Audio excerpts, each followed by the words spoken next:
Hey guys, Johan here at K2 headquarters in Oceanside, California. We're in our training area here in the warehouse, and I just wanted to show you a couple tips on roofing bars. So when you're finding a rafter and you're installing a metal flashing in a comp shingle roof, you're going to be using a 12-inch flashing. You've got to do a couple things when you install this. You can go to our video on the K2 flash installation process, but everybody knows you got to find rafters, you got to drill a pilot hole, and you got to fish this in to pull out the nail. So what you use to find the rafter typically is a hammer, and you're going in trying to look for rafters, and then you're going to be using your shingle bar. This is a really common one by Dasco Pro.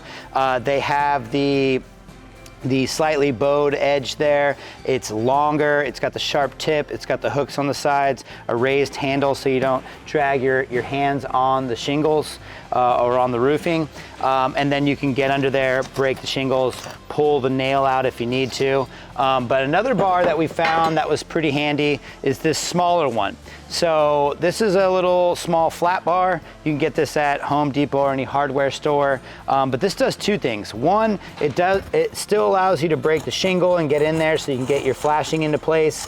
And then you also have this tip that's a little thinner, and it also allows you to knock on here and figure out where that rafter is if you're doing this knocking method. And it tends to be a little bit more accurate because it's smaller and you can really feel it through the bar. So kind of a cool little tool. If you want to check it out, just grab one up, Home Depot. Let us know what you think.